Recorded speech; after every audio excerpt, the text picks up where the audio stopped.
Oke ya, assalamualaikum warahmatullahi wabarakatuh. Kembali lagi bersama saya ya dalam kuliah fisika dasar. Untuk pertemuan minggu ini, materi yang akan kita bahas itu melanjutkan yang materi kemarin ya. Minggu kemarin kita sudah membahas tentang momentum ya, momentum terus hukum-hukum yang berlaku ya di sana. Nah, untuk minggu ini kita yang akan bahas yaitu materi tentang fluida ya. Oke, nanti kita akan bahas apa itu fluida, jenis-jenisnya, terus sebelumnya apa yang mempengaruhi misalkan ada gerak fluida. Oke ya, kita akan mulai dari yang pertama. Nah, ini ya yang pertama, kita sebelum mau masuk ke materi yang fluidanya, kita akan bahas dulu yang apa sih definisi dari zat itu. Nah, mungkin ada yang tahu ya apa definisi dari zat di sini. Nah, definisi zat itu ya segala sesuatu yang membutuhkan ruang atau tempat ya dan memiliki massa. Ingat ya, ada dua clue tadi ya. Dia membutuhkan ruang atau tempat dan memiliki massa yang didefinisikan sebagai zat ya.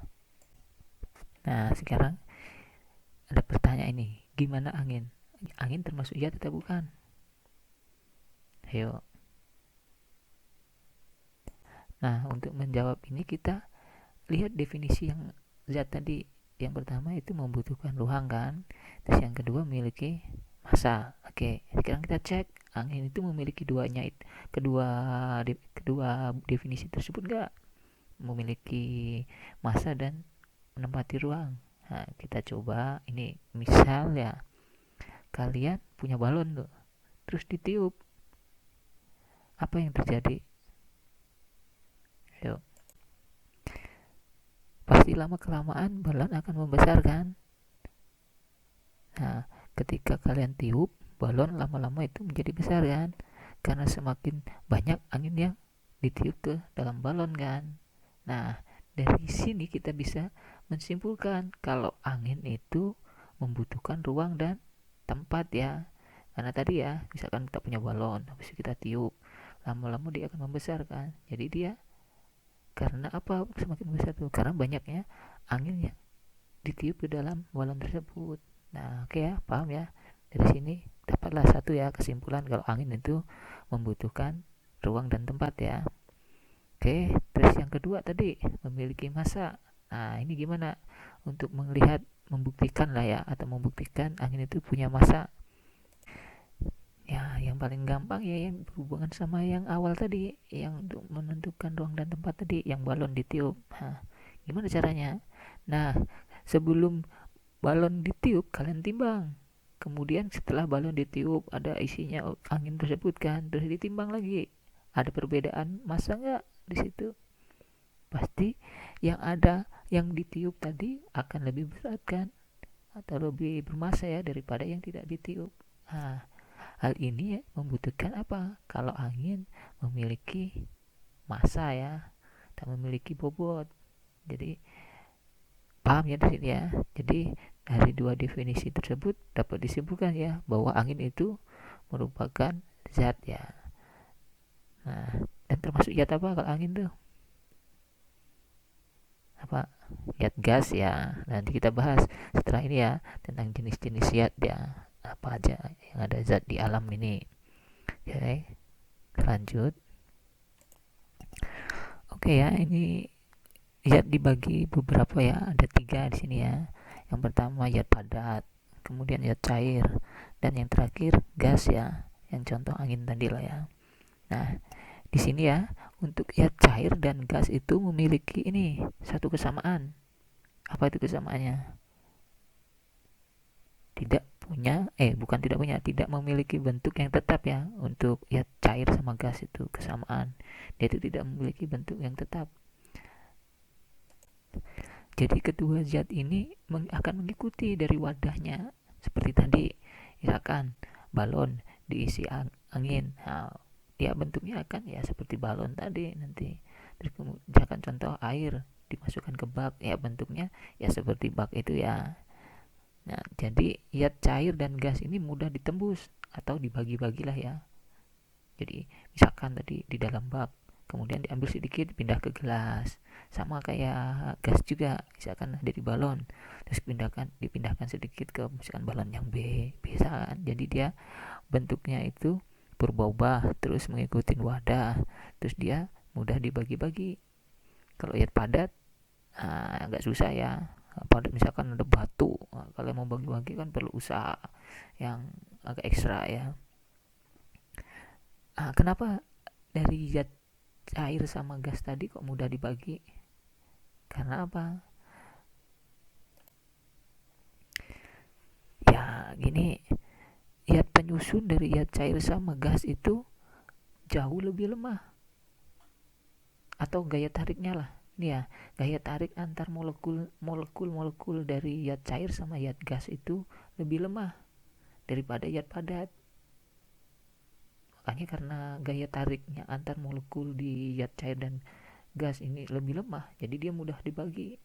Sedangkan kalau zat padat tuh gaya tariknya lebih kuat, sehingga dia sukar atau agak susah dibagi ya, karena dia ikatannya itu agak berkurang kalau di zat cair sama zat atau gas itu ya. Jadi ikatan antar molekul-molekulnya itu lemah. Kalau yang di zat padat kuat, jadi dia agak sukar dibagi. Oke. Nah, untuk yang materi kita ini yang kita akan fokus ya untuk yang zat cair sama gas ini. Karena apa? Nah, kita bisa lihat kan sifat yang sering kita amatilah dari zat cair sama gas itu apa? Mereka bisa mengalir kan. Nah, zat dengan yang sifatnya dapat mengalir ini biasanya disebut atau dinamakan apa? Fluida. Oke ya, jadi kita bisa mendefinisikan di sini ya. Jadi definisi fluida itu sebagai zat alir ya.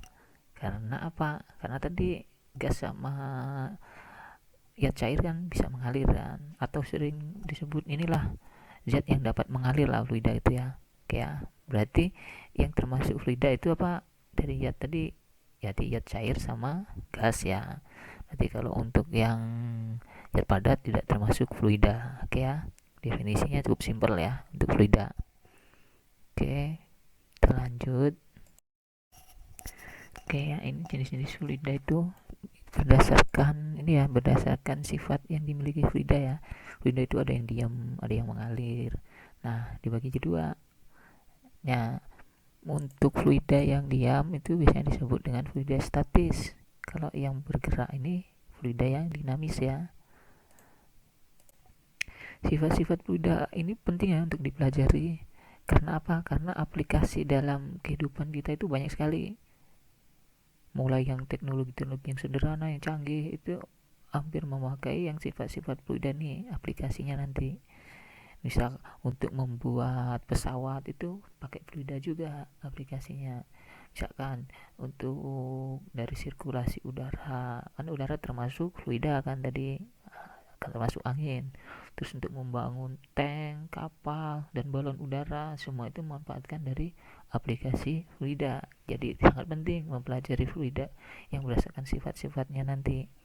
Nah, yang akan kita bahas nanti yang lebih banyak yaitu yang dinamis ya.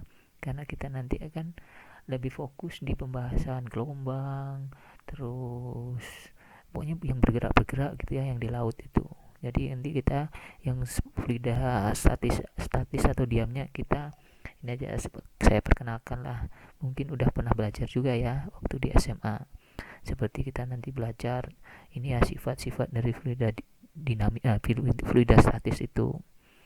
Oke, kita mulai dari yang statis dulu ya. Oke, yang pertama yang kita bahas itu tentang fluida statis ya. Kita nggak terlalu banyak lah yang buat fluida statis nanti. Yang sering berhubungan sama fluida statis nanti ada beberapa ini ya, massa jenis, tekanan hidrostatik, dan hukum Pascal. Ini yang sering yang berhubungan ya, yang berhubungan sama fluida statisnya nanti. Fluida statis itu kadang-kadang disebut juga sama ini ya, hidrostatistika. Ya ini ya, merupakan ya yang tadi ya, yang mempelajari pergerakan fluida dalam saat diam ya. Jadi yang biasa yang dibahas tadi ya, tekanan, terus yang tadi massa jenisnya, bersama nanti berhubungan sama hukum Pascal tersebut. Biasanya fluida statis ini dipakai untuk fenomena seperti ini, untuk mengukur besar tekanan air terhadap kedalaman, terus besar tekanan atmosfer terhadap ini ketinggian permukaan air laut. Nah, itu salah satu aplikasi ya dari fluida statis. Ini ya yang variabel yang sering berhubungan sama fluida statis. Yang pertama itu massa jenis atau sering kita sebut dengan densitas atau rapatan itu ya. Itu apa sih? Itu pengukuran massa setiap satuan volume benda ya. Rumusnya itu ya, rho sama dengan massa per volume, di mana rho itu massa jenis, m-nya itu massa satu benda, v-nya itu volume ya. Satuannya itu apa? Berarti massa per volume kan, berarti kilogram per meter pangkat 3. Volume kan, volume itu kan kubik kan ya, meter kali meter kali meter. Oke, nanti jangan lupa hubungan sama ini konversi satuannya ya. Jadi ya berdasarkan rumus ini dapat kita lihat hubungannya. Ketika massa jenisnya semakin besar, maka bendanya juga memiliki massa yang besar ya. Atau gini ya, semakin besar massa benda, maka massa jenisnya akan semakin besar, dengan asumsi volume tetap ya, so volume bendanya itu. Nah, jadi ada hubungan ini ya, berbanding lurus ya antara rho sama massa. Ketika massanya besar, rho-nya juga semakin besar. Oke.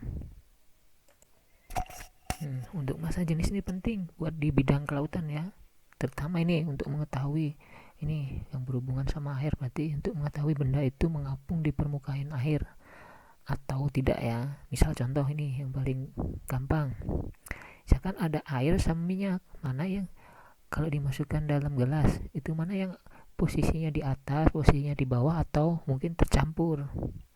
Nah, itu gimana?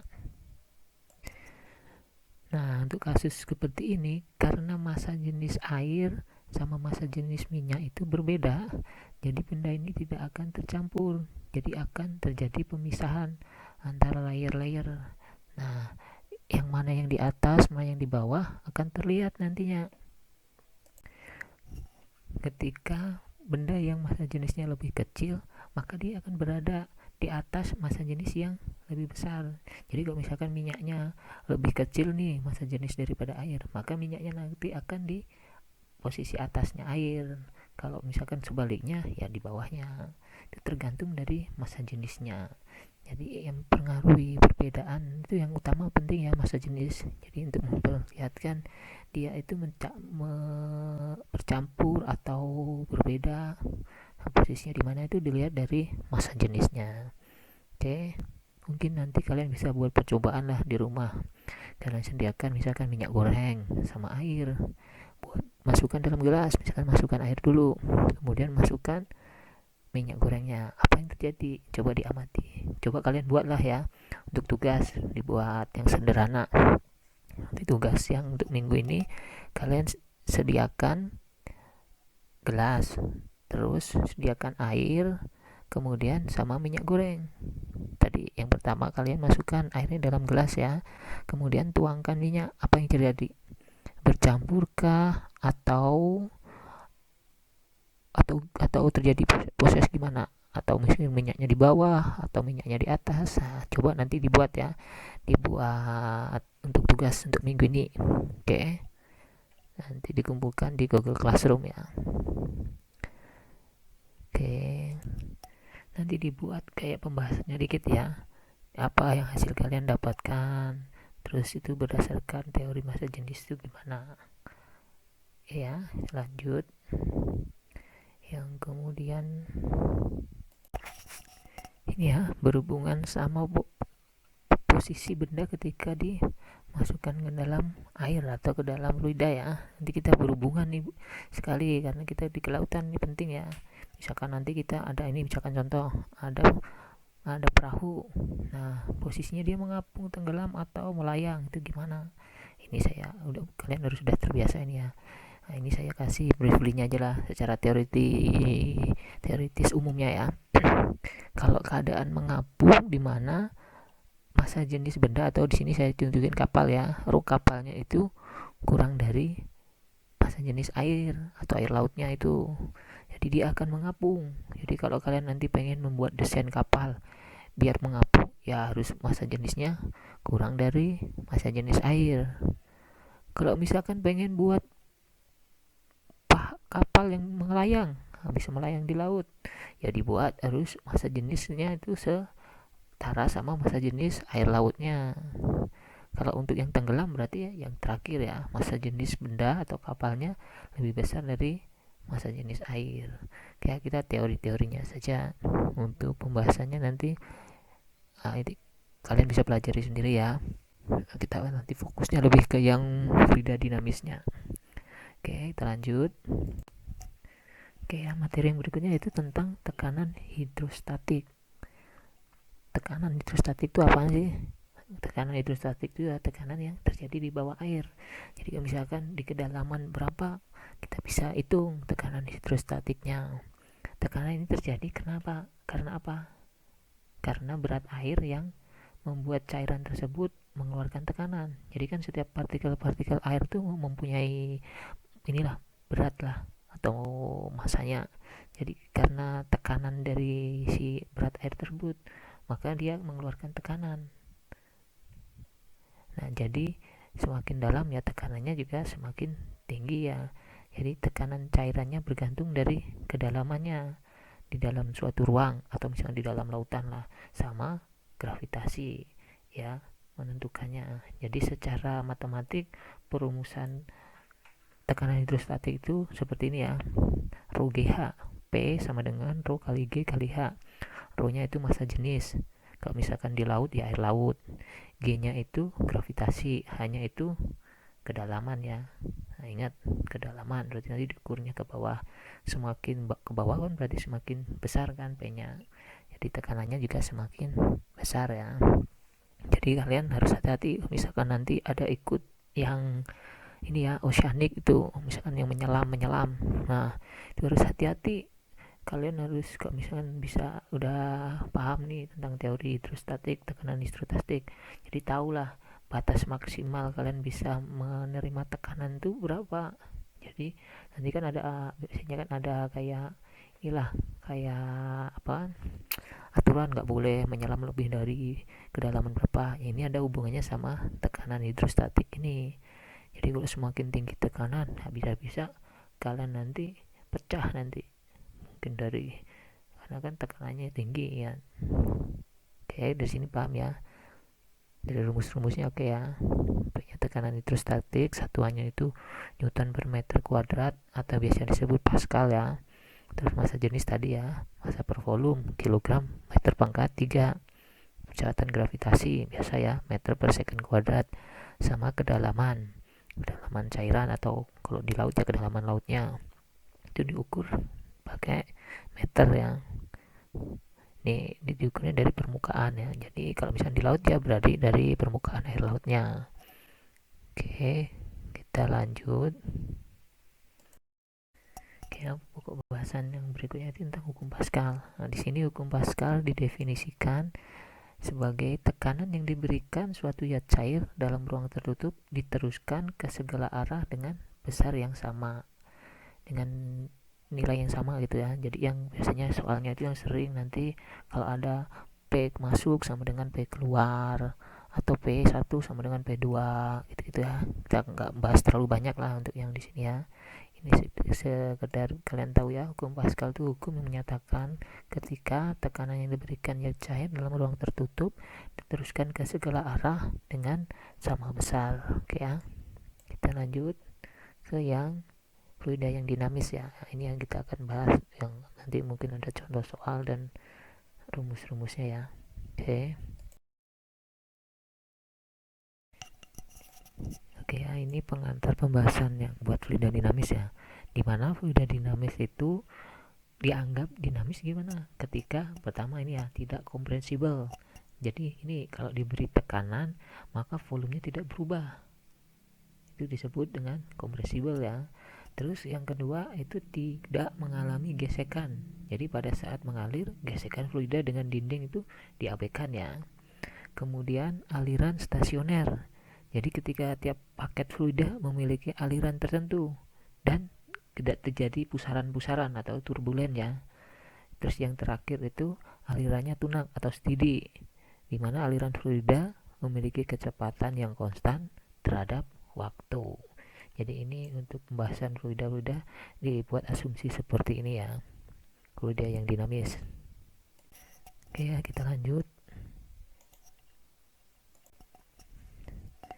Oke ya, salah satu besar yang penting ya dalam mempelajari ini ya, laju aliran fluida, karena kita kan yang kita bahas sekarang adalah fluida yang bergerak ya. Jadi laju aliran itulah yang penting ya. Laju aliran fluida itu salah satu besaran yang penting yang kita harus pelajari ya. Terus salah satunya nanti apa? Ya, yang berhubungan sama debit aliran. Oke ya. Coba perhatikan pada gambar yang itu ya, yang ada dua pipa silinder tuh. Di sini dari pipa saya coba kasih gambaran ini ya, itu kan ada delta E, irisan fluida lah. Ini irisan fluida secara tegak terhadap luas penampangnya ya. Luas penampang itu ya berarti ya inilah, misalkan silinder, kami bisa bayangin kan luas penampang dari silinder tersebut. Kemudian dia bergerak, pipanya aliran fluidanya bergerak secara tegak lurus terhadap pipa penampangnya, luas penampang dari pipa silinder tersebut ya. Nah itu di gambar itu ilustrasinya ada setebal delta X gitu ya. Kemudian dia berpindah, yang setebal delta X itu berpindah ke sampingnya ya, tebalnya tetap ya seperti delta X. Nah perpindahannya itu kan ada perubahan waktunya kan, yang delta T nya itu ya. Jadi yang atas itu ke bawah itu perubahannya lah, yang atas yang posisi awalnya, yang bawah itu posisi akhirnya. Si delta T nya itu berpindah. Dari gambar ini pahami dulu ya. Oke ya, pahamnya dari gambarnya, ulangi lagi lah biar paham ya. Yang gambar yang atas, yang pipa silinder atas itu posisi awal di mana ada, kita ambil ini luas penampang si fluida yang sebesar delta X tersebut ya, atau volumenya lah. Berarti kan volume nanti bisa ngitung kan, luas penampang kali tinggi gitu kan kalau silinder. Terus dia berpindah, yang si delta X itu berpindah sejauh delta T lah, selama delta T, menghasilkan gambar yang bawahnya se delta X juga kan. Nah dari ilustrasi gambar ini, nah untuk menghitung volumenya gimana, volume dari fluida. Nah, pertama kita misalkan dulu laju alirannya, dirumuskan dulu ya laju aliran dari fluidanya. Laju alirannya jadi apa? Aliran dari fluida kita misalkan V lah, kayak kita misalkan laju aliran fluidanya V. Berarti kita bisa hitung yang delta X nya gimana ya, rumus ya kita harus hubungkan sama yang materi-materi yang dulu lah, yang hukum Newton gitu kan. Nah kalau kita punya perpindahnya delta X, kemudian punya kecepatannya V, hubungan sama waktu, terus ada hubungannya apa? Nah berarti ada hubungannya delta X sama dengan V kali delta T kan. Delta X nya tadi pergeseran tadi si ini ya, seperti gambar. Delta T nya waktunya, V itu dari kecepatan atau laju dari fluidanya. Oke ya, dapat hubungan seperti itu, paham terus itu.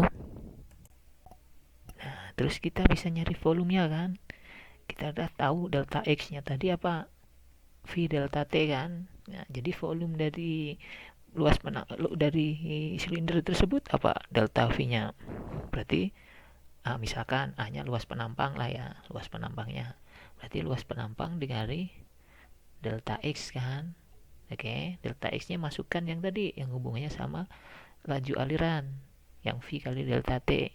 Jadi didapat hubungan delta V atau volume itu sama dengan A dikali V dikali delta T kan. Jadi A nya itu luas penampang, V nya itu laju aliran fluidanya, delta T nya perubahan waktunya ya, atau waktu. Oke, dari sini paham ya ini dapatnya dari mana. Oke, kita lanjut. Nah dari definisi yang volume tadi kita bisa turunkan untuk mencari si debit aliran fluidanya. Itu bagaimana? Nah, pokoknya ingat ya, debit berhubungan sama gerak-gerak lah. Pokoknya berhubungan sama gerak pasti ada waktunya ya. Jadi kalian harus perlu ingat apa sekarang? Yang kalian harus perlu ingat jadi itu. Nah, debit kan berhubungan sama volume kan. Jadi dia perubahan volume tiap satuan waktu.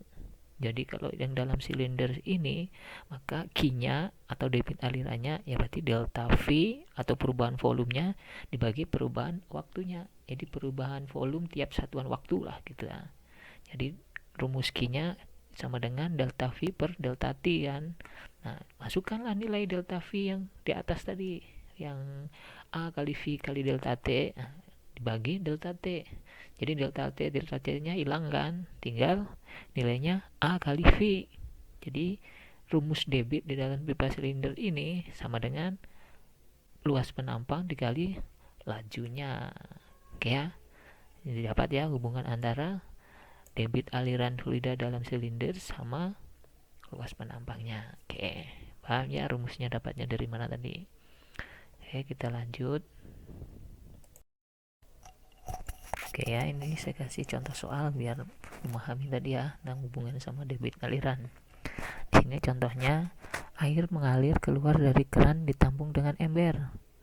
Setelah 1 menit, ternyata jumlah air yang ditampung adalah 20 liter.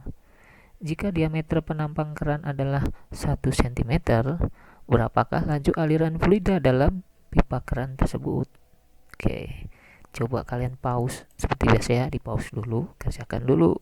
Terus kemudian nanti dicocokkan sama jawaban yang saya bahas berikut ini ya. Oke, coba nyari kertas dikerjakan. Oke ya. Oke, kita lanjut ke jawaban. Oke ya, ini jawabannya kita bahas ya. Nah, langkah pertama kalian ingat di satuan. Satuannya penting ya. Tadi kan diketahui waktunya 1 menit. Dirubah dulu menjadi ke second. Oke ya. 1 menit jadi 60 second. Kemudian tadi diketahui juga kan volumenya kan, delta V nya 20 liter. Ingat, liter dirubah dulu ke dalam satuan meter. Oke, rubah ke meter kali berapa? Kali 10 pangkat minus 3 ya. Jadi dapatnya 0,02 meter pangkat 3. Ingat, ini satuan-satunya penting ya. Terus kemudian kita cari debitnya pakai yang rumus tadi yang di atas ya, yang Q sama dengan delta V per delta V ya, delta V kali dibagi delta T ya. Nah, dapatnya 0,02 dibagi 60 ya, dapat nilainya tuh ya 0,00033 meter pangkat 3 meter kubik per second ya. Oke, setelah mendapatkan debitnya, terus langkah berikutnya apa yang dilakukan? Nah, tadi diketahui juga diameter ya, diameter dari si kerannya. Nah, kalian cari dulu si jari-jarinya. Kenapa kita harus nyari jari-jari? Karena luas penampang kan rumusnya apa? Pi R kuadrat kan, atau kalau enggak setengah pi D lah nanti ya, pi D kuadrat. Tapi lebih ribet kan ya, carilah jari-jarinya dulu. Jadi setengah kali diameter kan. Jadi tadi sorry ya, ini kurang kan nulisnya ya. Jadi setengah diameter harusnya ya. Ya, setengah dari berarti berapa tadi si diameternya? Diameternya 1 cm kan. Nah, jadi setengah senti ya si jari-jarinya. Setengah senti itu dirubah ke meter. Ingat, ini satuannya tadi yang di atas meter, ini harus dirubah ke meter juga. Senti ke meter kali 10 pangkat minus 3 ya. Jadi 5 kali 10 pangkat minus 3. Kebalik. Sorry. Senti desimeter ya, 2 ya, 100 ya. Jadi 0,5 dikali 10 pangkat 2 ya. Jadi di sini saya tulisnya 5 kali 10 pangkat minus 3 ya. Oke ya. Dapat R nih. R-nya 5 kali 10 pangkat minus 3. Setelah itu kalian hitung luas penampangnya, A-nya ya. Nah, berarti Pi kali R kuadrat. Nah, berarti di mana Pi-nya 3,14 ya. Kali R-nya berapa tadi? 5 kali 10 pangkat min 3 dikuadratkan. Dapatnya nilainya 7,85 kali 10 pangkat minus 5 meter pangkat 2. Ingat ya, kan luas penampang. Jadi kayak volume lah ya. Bukan luas ya. Nah, setelah dapat luas penampang, R-nya tahu, Q-nya tahu tadi. Nah, tinggal nyali V, laju aliran. Yang ditanyakan laju alirannya kan. Pakai yang hukum, yang tadi yang rumusnya debit, yang Q sama dengan V kali A kan tadi. Jadi untuk nyari V-nya sama dengan Q dibagi A, atau debit dibagi luas penampangnya. Tinggal masukkan nilainya. Itu 0,0033 dibagi 7,85 kali 10 pangkat min 5.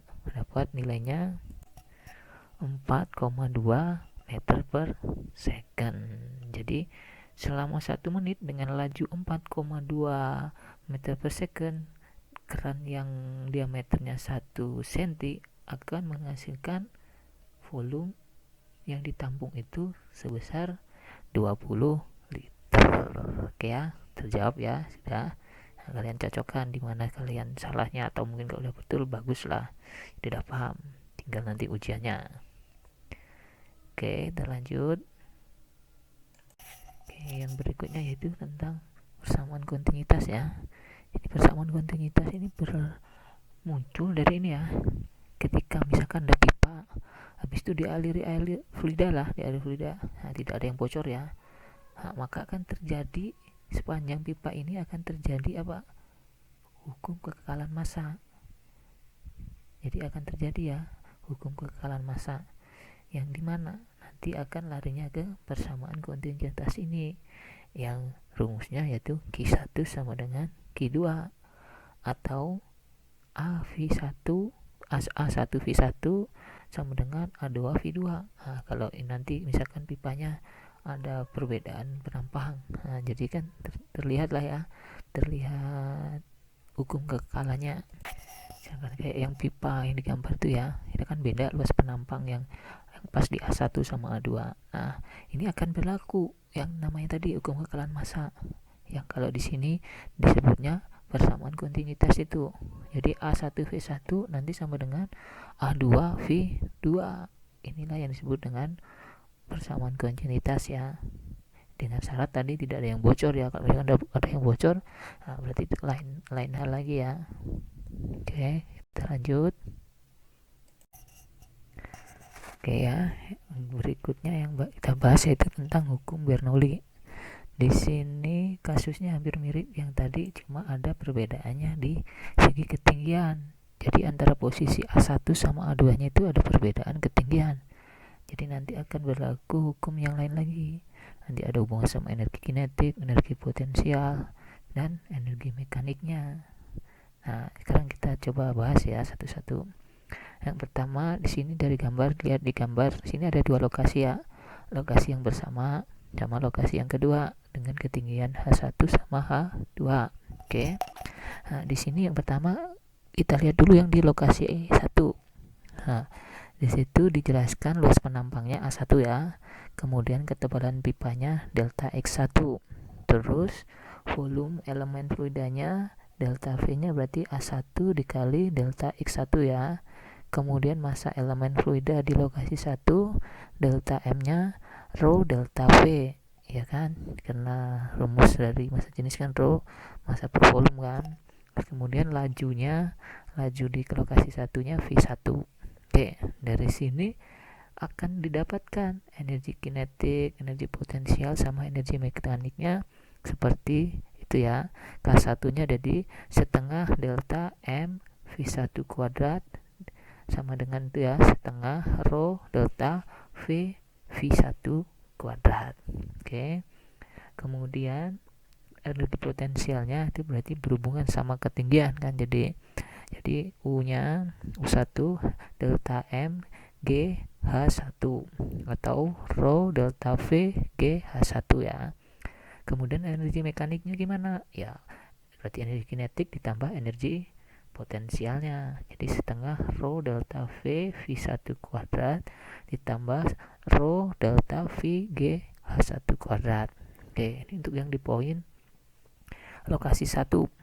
Sedangkan untuk lokasi 2, jadi luas penampangnya A2, ketebalannya delta X2, volume fluidanya delta V-nya A2 dikali delta X2, masanya delta M rho delta V ya. Terus laju elemennya V2. Berlaku hukum kinetiknya setengah delta mv2 kuadrat atau setengah rho delta v volume ya dikali v kecepatan kuadrat sama potensialnya yang ketinggian tadi ya, jadi delta m gh2 kuadrat atau rho delta v gh kuadrat gh2 ya. Nah, energi mekaniknya penambahnya itu setengah, berarti yang membedakan dari kecepatannya ya. Sehingga berlaku hukum Bernoulli-nya seperti itu ya. Jadi tekanan pada lokasi pertama ditambah energi kinetik tambah energi potensial, atau gini ya, tekanan pada lokasi pertama ditambah energi mekaniknya sama dengan tekanan pada lokasi kedua tambah energi mekanik. Jadi sama dengan itu ya, P1 ditambah setengah rho V1 kuadrat setengah rho GH P2 ditambah setengah ini ya, setengah rho V kuadrat rho G kuadrat ya. Jadi ini ya yang hasil akhir dari rumus Bernoulli-nya. Jadi dari muncul dari rumus ini ada penurunannya. Nanti kalau perlu kita jabarkan lebih ini ya, lebih detail.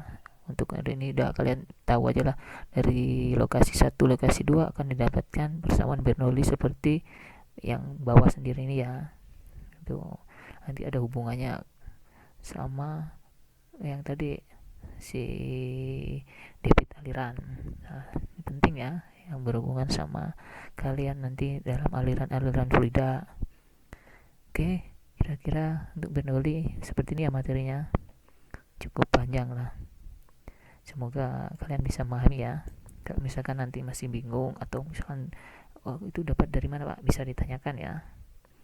Boleh di Google Classroom atau yang di komentar YouTube-nya. Oke.